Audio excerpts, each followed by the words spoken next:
Thank you very much for this very kind presentation. Let me say that I was myself confused regarding the identity of Slovenia in my very young years, when I was a child, actually. I believe that, for instance, as all children, I looked at pictures of cars, and I believed that Mercedes cars were made in Slovenia when I was a child. Later, of course, I got even more confused. I remember when I started traveling around the world as a student, I was a little ashamed of my passport, which said Socialist Federal Republic of Yugoslavia, because I said, why doesn't it say Slovenia? So I really got involved quite heavily in the process of branding Slovenia, if I may say so, not in the sense that has been explained just now, but perhaps in a more how shall I say, more political sense. Now, let me start, let me deepen the confusion regarding Slovenia with a joke. Now, I'll see if I can move this. Yes. Now, the joke, it's now on Facebook and on different media. So I'm not discovering anything new. Some of you may have heard it, but I still use it as an introduction to my statement, to my speech. The joke is about traveling by train, and it's train travel in different times. The first chapter, the first story, is about a Yugoslav delegation headed by Tito traveling in Slovenia. At one point, there are no more tracks, and the train stops. And then Tito looked through the window, saw that there were no tracks, but he wanted to continue the travel, and he commanded that workers should be brought in and that they should start constructing the tracks so that the train could continue. And immediately the situation was resolved. Hundreds or thousands of workers were brought from all kinds of places, and they started working, and the railway was constructed, and Tito could continue his travel. Now, the second story, or the next chapter, it takes place in Slovenia, let's say in the years between 93 till 2002, when Prime Minister of Slovenia was Janez Drnovšek, late Janez Drnovšek.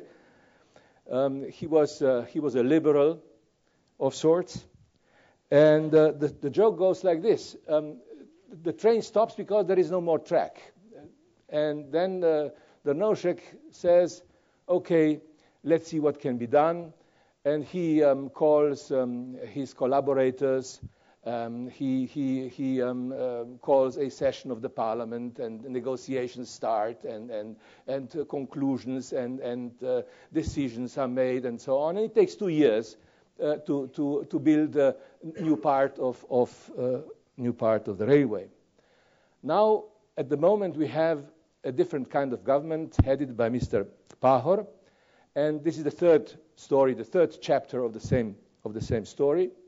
Now, the delegation headed by Mr. Pahor travels through Slovenia, and that is the end of the track. And then Mr. Pahor looks through the window, sees that there is no track, and what does he do?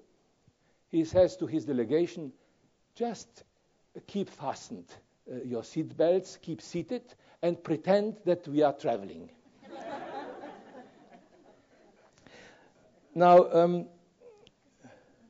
Now, these are of course various times, various epochs in the history of Slovenia. Now, Slovenia has been now 20 years old, or is going to be 20 years old this year. Now, I don't know whether you can see. That's a map that the previous speaker didn't want to show. It's the map of Slovenia, but I wanted to show you a different kind of map as well. Now, this is the map of an agreement, connected with an agreement that was made between Slovenia and Croatia, and it's called the Drnovšek-Račan agreement. Drnovšek was Prime Minister of Slovenia, Račan was Prime Minister of Croatia. It was an agreement concerning the border on the sea. Now, this is a very, very touchy subject in Slovenia, and I'm not really going to talk too much about it, just mentioning that actually this is the problem. You can see that the southwestern part of Slovenia is a very complex and a very confusing place. It borders on Italy on one side, on Croatia on the other side. Now, if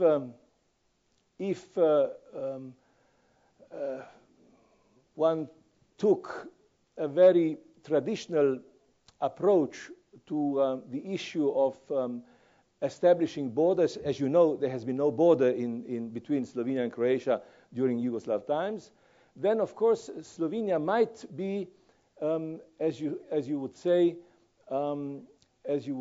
locked, a landlocked or a country without its own proper outlet to open to the high seas. Now, this is the map that was used by Drnovšek and Račan back in 2001, and it resolved the issue of this outlet to the high seas. And this is the point where the territorial waters of Slovenia supposedly touch the international waters. This map may be useful for understanding some of the issues that I shall touch, but as I said, I don't want to be too political and too controversial. Just trying to be to give you the information. Now, statistics have already been explained. I'll just say that Slovenia has approximately the same size as Israel. My GDP per capita differs a little bit from the GDP that has been indicated by the previous speaker. My GDP is a little higher than hers, but actually it should be even higher if you took the PPP standard. I have looked up also in Slovenian statistics what is the life expectancy. It's 80 years for women and 73 years for men. This is not just, but this is a fact. And it means, of course, life expectancy for the generation born in 2004 or 2005. This is a projection. I don't know whether all men will be 73 years old and all women 80 years old. Some of them might grow even older by then. Now, why do we have the problems that the previous speaker talked about? Of course, Slovenia is a new nation. Slovenia is a new nation. It is 20 years old. Slovenian state has been established in 1991 after a short hostility, a short war between Yugoslavia and Yugoslav army and Slovenian army. After a very dramatic meeting in Brioni, which is known or has been known as the place where Tito had his holiday or vacation home. he had many such premises, but this is beside the point. It is more important for understanding of Yugoslavia than for understanding of Slovenia. Now, the borders of Slovenia have been determined by the peace conference in Paris. As you know, all important peace conferences happen in Paris after World War II. And the interesting aspect of this agreement or this peace conference was that it really decided about the western border of Slovenia. At that time, western border of Yugoslavia, but actually also about the western border of Slovenia. According to the London Treaty of 1915, that was World War I, which was a secret agreement between the Allies, Entente, and Italy.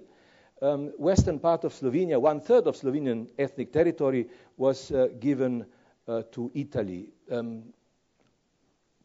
under the condition that Italy joins the Entente side in World War I. It was a generous gesture of the British to give Italians part of the territory they actually didn't possess. It was a Slovenian or Slovenian ethnic territory or Austrian territory at that time, of course. Now, let me point out something regarding Slovenia and something that is very important for understanding of Slovenia. Slovenia has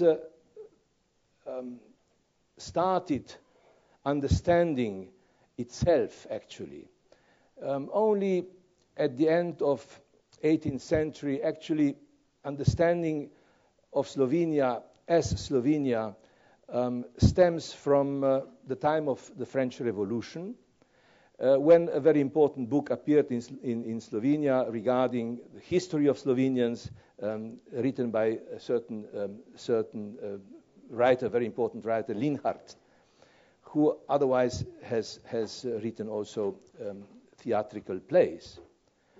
Now, when I say end of 18th century, beginning of 19th century, I'm also thinking of the initial attempts to integrate South Slavic nations, South Slavic peoples. Now, as you know, Napoleon has established Illyrian provinces in 1809, taken them from Austria, from the then territory of Austria, kept those provinces until 1815, and then these territories were returned to Austria, and then the Berlin Congress followed in 1815, which was a very important event for European history anyway, because for 100 years almost brought stability to Europe. Now, what is the problem of Slovenia if we are trying to be as objective as possible? A small country with 2 million inhabitants has limited potential, and all politics has to take into account this particular factor. Of course, Slovenia holds an interesting geopolitical position. It is a Central European and also a Mediterranean country, bordering on Western Balkans, bordering on Balkans. Now, Slovenians, if you ask present-day Slovenians whether they feel as a Balkan people, they would, of course, say no. But for a while, when part of Yugoslavia, Slovenia was considered as a part of Balkans. Now, I tried to to sum up or to give you in a nutshell what are the problems, what are the challenges of present-day Slovenia.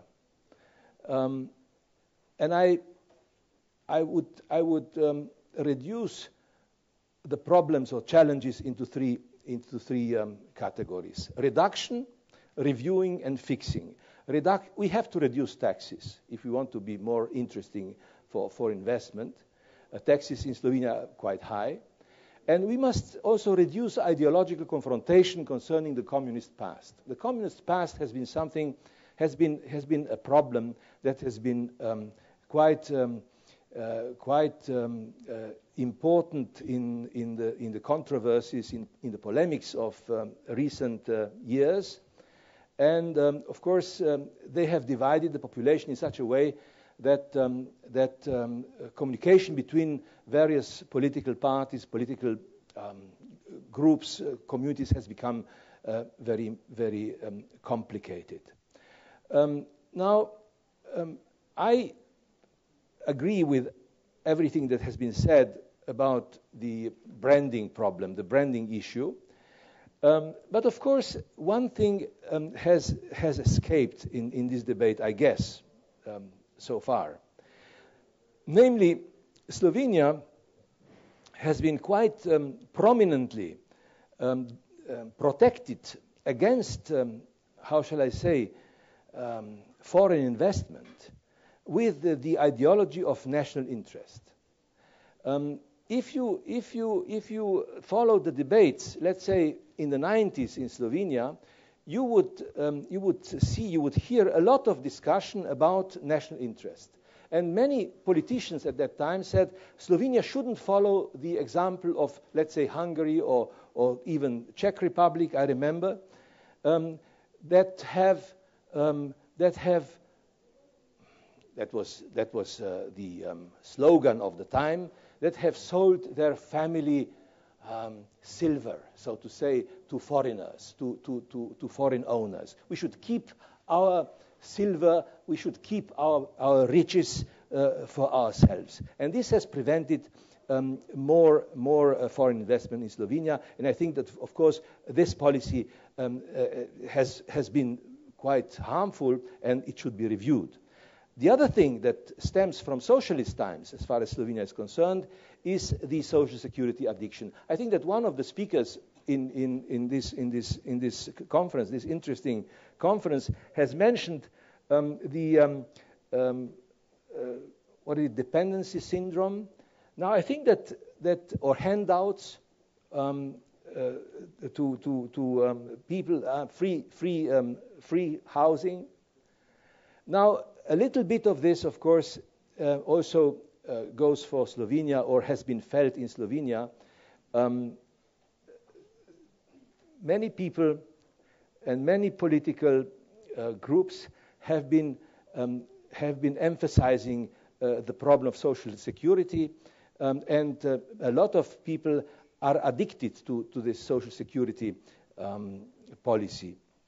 Now, a recent phenomenon in Slovenia, I think that it is also typical of countries like, I don't know, Western European countries, is a lack of political confidence and a lack of interest for politics generally. Now, in German, the word is Politikverdrossenheit, meaning fed up with politics.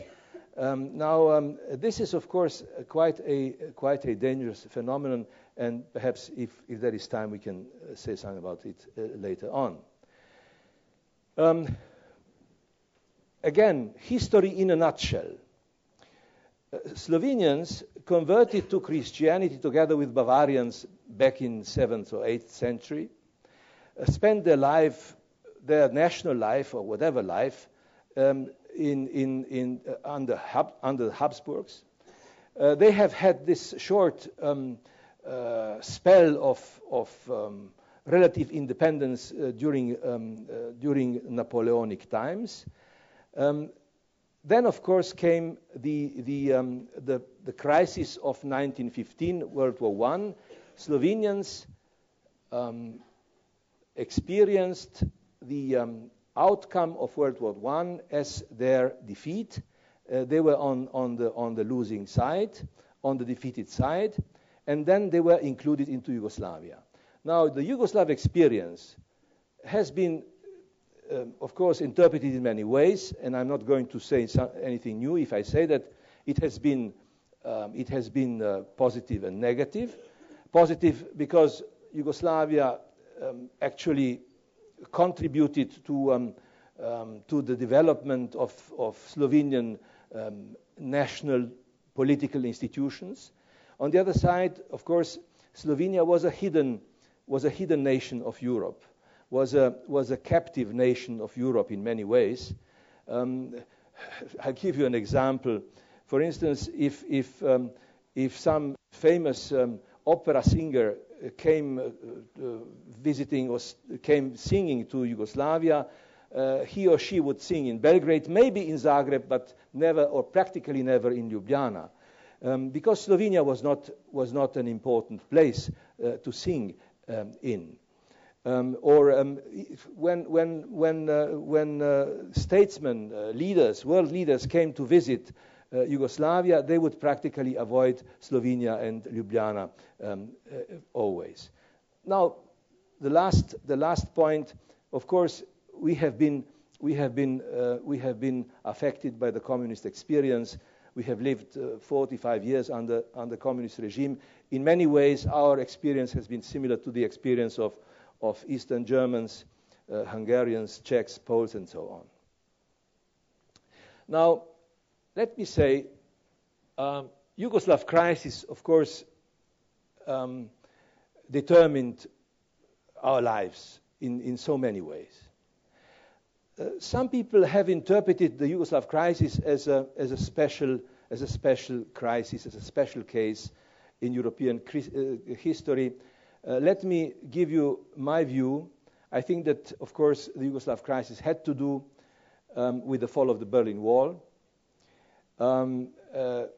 It is a fact that the first non-communist parties in Slovenia were established between 1988 and 1989, so actually at the same time as the fall of the Berlin Wall happened.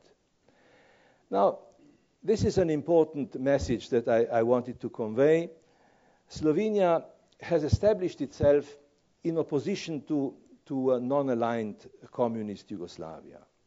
After democratic elections and independence, distancing itself from authoritarian traditions and emphasizing importance of national, meaning Central European and Mediterranean culture, and emphasizing human rights, emphasizing the necessity of market economy, Slovenia then turned to the EU and NATO. Already in 1991, Mr. Janša, whom Mark has mentioned before, and I flew to Brussels in the middle of the hostilities in Slovenia, as I said, in 1991, to meet with representatives of NATO. Of course, they were a little suspicious of these two, so to say, illegitimate representatives of Yugoslavia, because at that time, of course, for NATO, the subject was Yugoslavia, not Slovenia.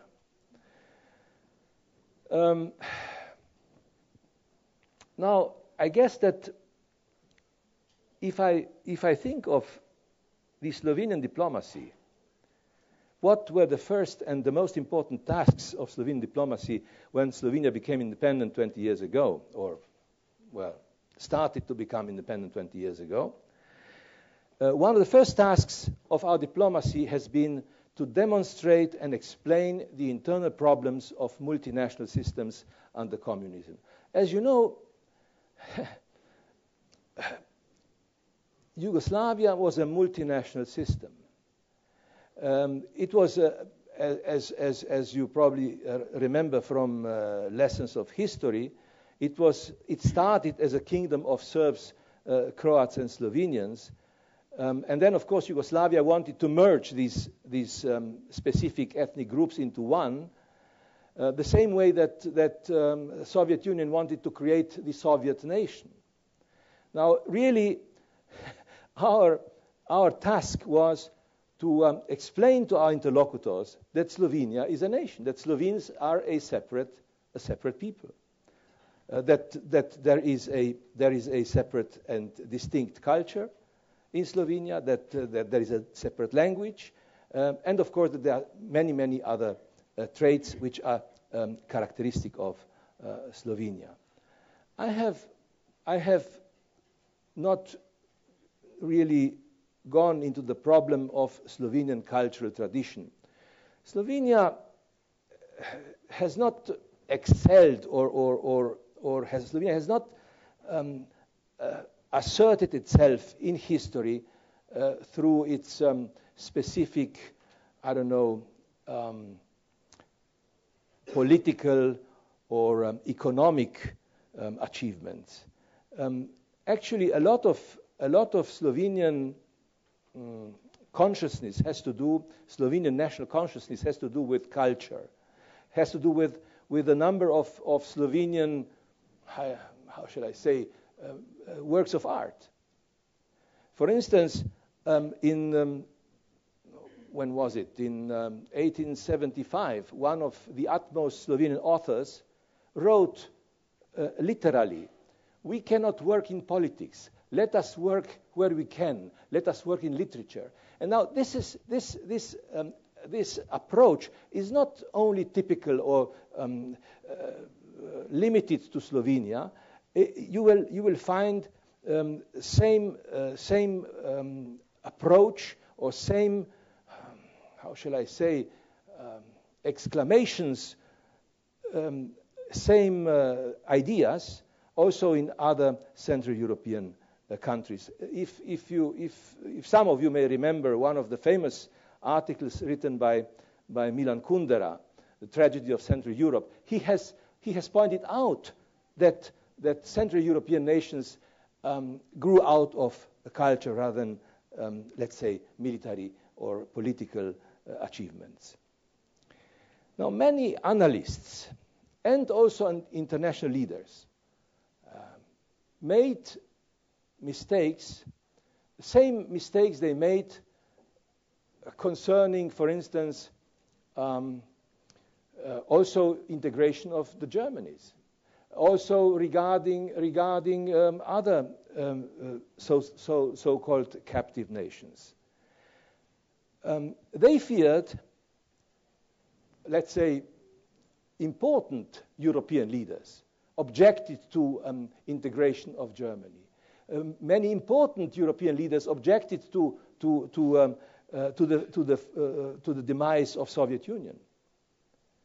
Now, many analysts feared that a breakdown of Yugoslavia could trigger similar developments in Soviet Union. Now, as you know, or as you will know once I tell you, Slovenia has been recognized as an independent country in December 1991. This is the same time that Soviet Union ceased to exist. That was the day, that was the time of the breakdown of Soviet Union.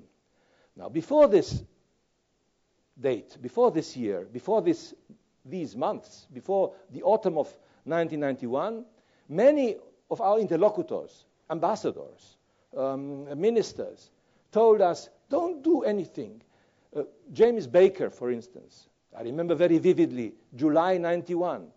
He said, keep negotiating. Don't for any reason, don't separate. Don't become independent. It will have tremendous negative consequences. Now, we knew Janša, whom I have mentioned, the then Prime Minister of the Slovenian government, Peterle, we knew that this was a mistake. Not just because we felt that it was a mistake, but because we knew from our meetings with the Russian leaders. For instance, I remember my meeting and Mr. Peterle's meeting Hi, Mr. Busek. I remember Yeltsin told us already in 1990 that Soviet Union would break down, that it would be soon the end of Soviet Union. So for us, it could not be that our fight or our action would trigger anything elsewhere.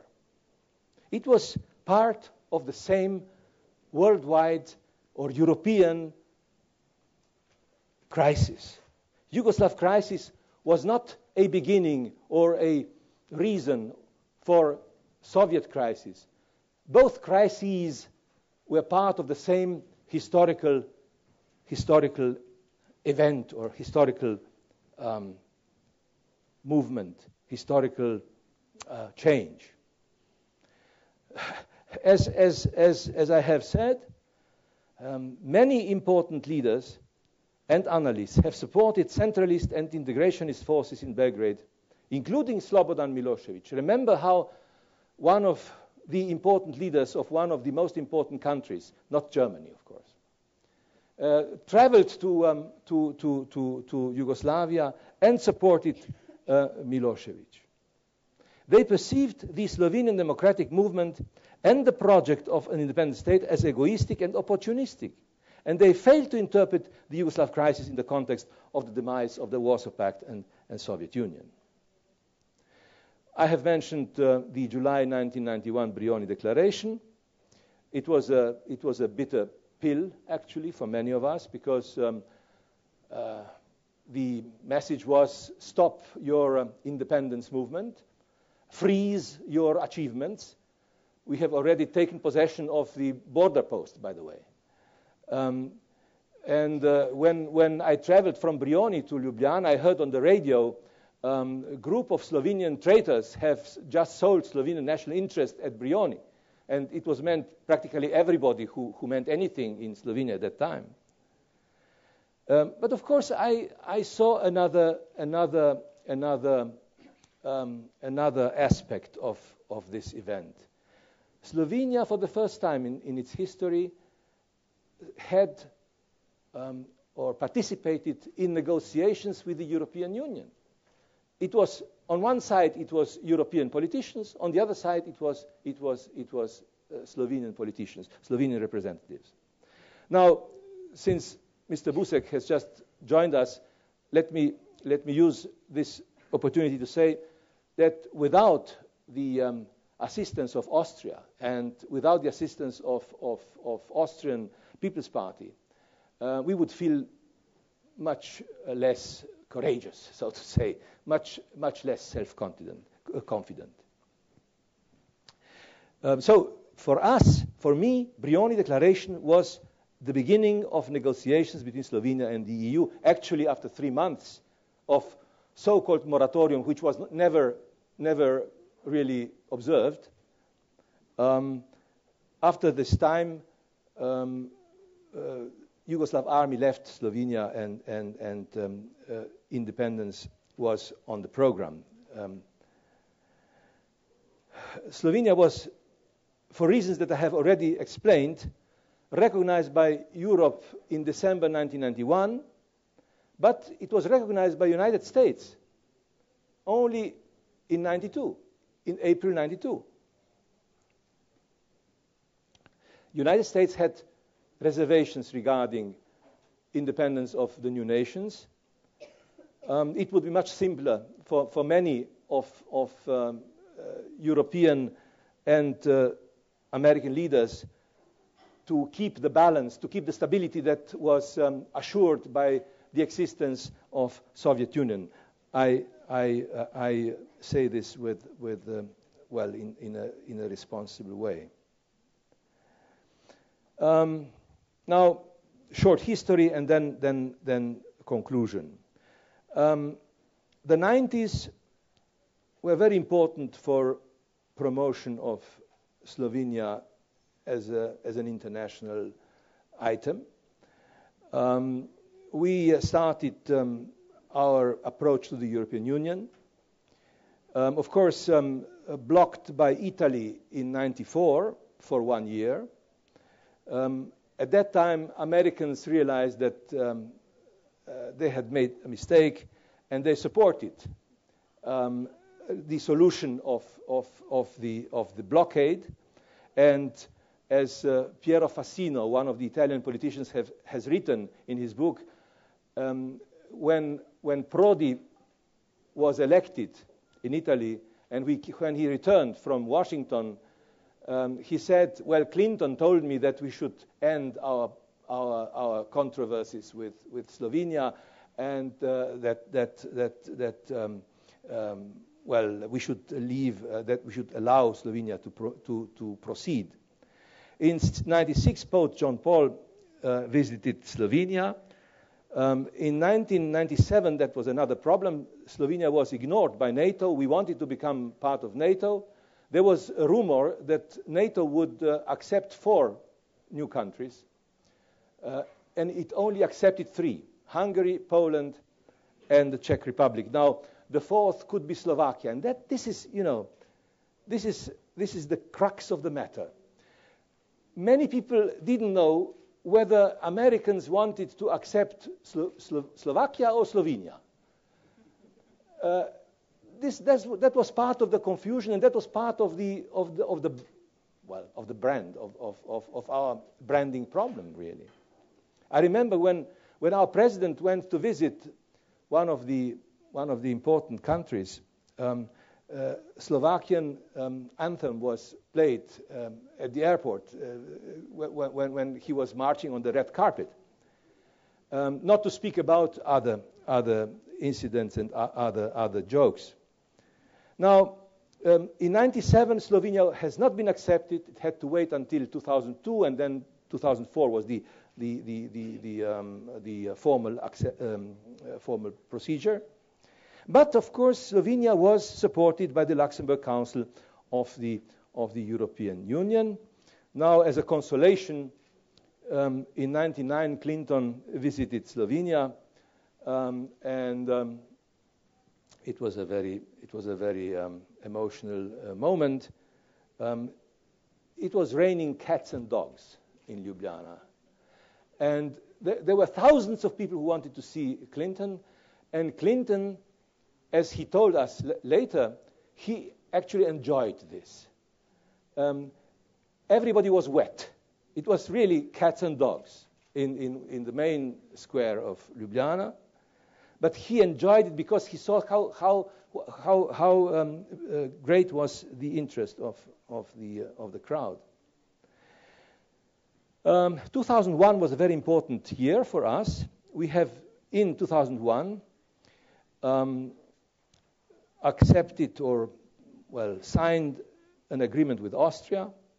Then in June, Bush and Putin met at Brdo. In July, Slovenia and Croatia reached an agreement concerning the border, which was later rejected. Then 2001, as you know, has been a very tragic year because of the terrorist attacks. And in December, Slovenia and Vatican, the Holy See, signed another agreement. 2003, 2004, we had the referendum on joining NATO in the first days of the war in Iraq. You can imagine what a risky situation this was. I remember calling then Foreign Minister of Germany, Joschka Fischer, and said, "Look, it seems that we shall have a referendum on NATO in the coming weeks." And Joschka said, "No, please don't do that." I mean, he said, "You know what this will mean, and try to avoid it."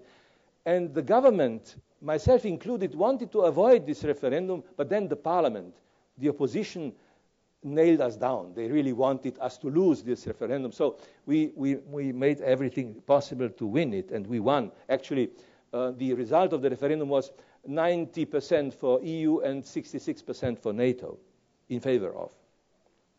Now, in 2003, Croatia introduced some very funny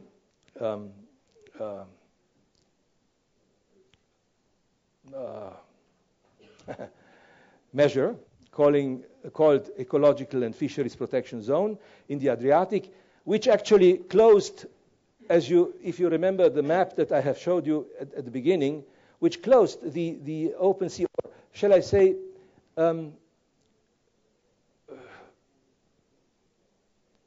made open sea or high seas non-existent.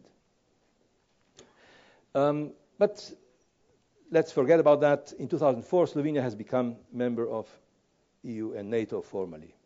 In 2005, we have been chairing the OSCE. This was a very, very important year. And I remember quite dramatic meetings inside the Slovenian government at that time about the revolutions in Eastern Europe. This was the time of the Ukrainian revolution. This was the time of the Kyrgyz revolution. And it all fell into our lap. The OSCE and I, as chairman in office, had to deal with this. Now, the debate in the Slovenian government was, what shall we do? Shall we reject the Ukrainian revolution? Shall we try to influence Ukrainians to forget about independence and so on?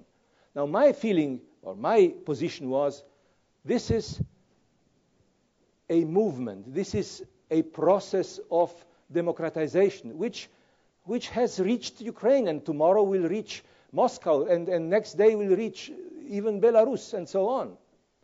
Now, my president, who is now dead, said, look, this is very dangerous. We should not support Ukraine. Russians will invade Ukraine, and we shall find ourselves at the center, in the epicenter of a world tragedy. I have the same attitude still today, that democracy cannot be stopped. And I'm referring also to the Arab revolutions, so to say.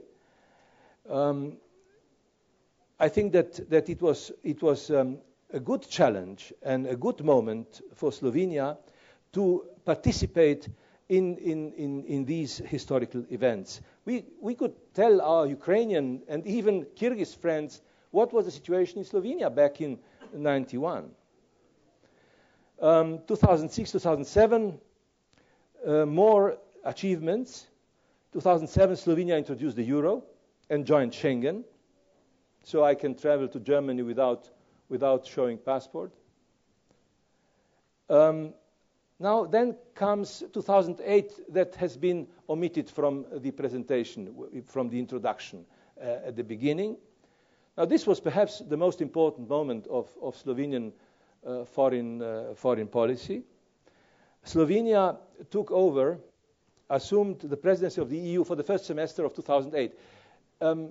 Many of you remember how European Union used to function at that time.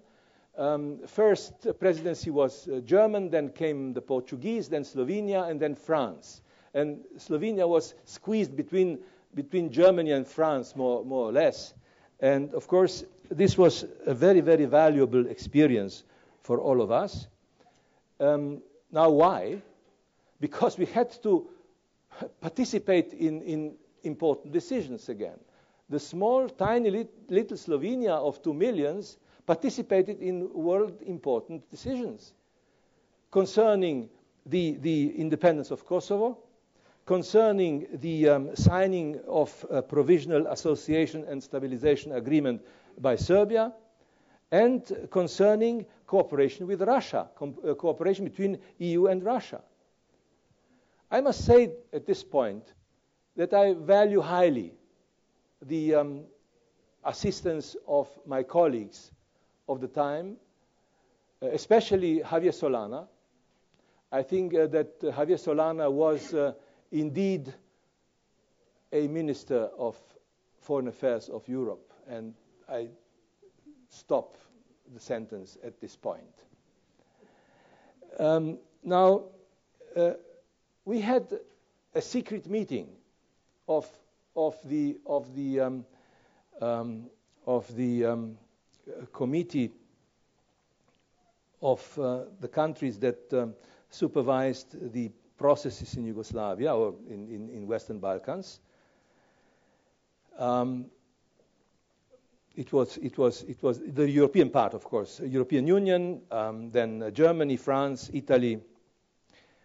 And we decided that we would try to postpone for a month the independence of Kosovo. This was February 2008. January, end of January 2008. We have decided that independence should be postponed because of Cypriot elections, because of Spanish elections, because of many factors that were important for my colleagues and for Europe. And we decided that. And we decided that we would tell no one about our decision. Next morning, the Italian paper La Repubblica published the whole story. And I ask you, who has told the journalists about the meeting, about the secret meeting? I was not the person. Important was also this Serbian Association Stabilization Agreement.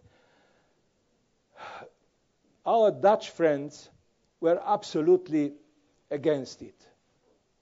They said the Serbs should first deliver Mladic and so on, and they couldn't be moved. I traveled to The Hague. We kept massaging our colleague Verhagen, and we kept everything. Again, I think that Solana and a couple of friends helped at that point really to squeeze our Dutch friends to force them into a corner so that they agreed with some sort of compromise. Same kind of compromise had to be reached with our Lithuanian friends and partly Polish friends regarding a cooperation treaty with Russia. Again, it was a task of Slovenia, the small, unimportant, tiny little Slovenia, to try to work for consensus and work for compromise, and we have succeeded. I have, how shall I say, superficially touched on the problem of European Union External Service. Now we are on the verge of a new situation these days. A new time has come for European Union. The presidencies of the European Union are no longer what they used to be. We have one person representing European Union, as you know,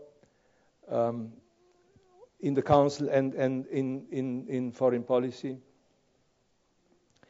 Now, the question that I'm asking myself, at the moment I'm in the opposition responsible for foreign policy. But when we win the elections next year, we shall have to introduce some changes, of course. You can imagine. Yeah. Now, one of the questions that we have is, do we really need embassies of member states in member states? Do we need the same way as we used to have them, let's say, in pre-Ashton times? And I think that perhaps we can save some money by closing some embassies in some member states, and maybe open embassies in some other countries, and maybe change embassies into cultural centers, or in centers, economic centers or offices or whatever, representations that could be more useful. Now here, of course, I have not really touched. I don't think I have time now. The dilemmas of economic diplomacy. This institution is intended for cultural diplomacy. So let us skip this. It is a more serious problem than it looks. I think that economic representations themselves cannot do the same job as ambassadors in embassies can do, but that's another point. Cultural diplomacy. I mean, why am I here? I have to talk about cultural diplomacy if this is an institute for cultural diplomacy. Now, cultural diplomacy is very, very important. Okay, I have to finish. I have said too much. Now, I think that cultural diplomacy can be a very important instrument of a country for its promotion, and I think really that culture centers are even more important than economic centers. But I may be wrong. My previous life sort of shows my weakness towards culture. So, but that's beside the point. I have talked about multiculturalism, cultural diplomacy. Now, I think that, and I have even mentioned the Arab democratic revolutions. I have read one interesting article recently, and I happen to agree with him, with it, and with its author, that Huntington, remember, the famous author of Clash of Civilizations, has underestimated general validity of the value of democracy. And he has a little bit, he has been saying too critical things, not too, but too much critical things about Islam. But again, I don't want to be a prophet. I have not been invited to be one. Let me just say that we should work, also Slovenia, and maybe somebody else as well, should work with the new forces coming out of democratic movements. What else can people who have come out, who have established themselves as democratic leaders, what can we do? What else can we do but to agree with democratic forces and understand the new forces and try to also to explain what their work means? And of course, opposition of today is the government of tomorrow. Thank you. Thank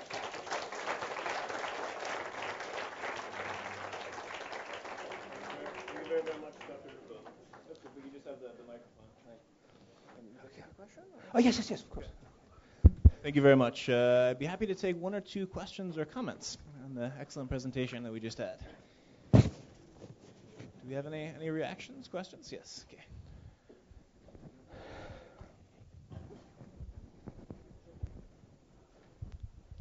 Good evening, Mr. Rupel. My name is Ivan Kovac, and I'm a PhD student of International Relations from Slovakia.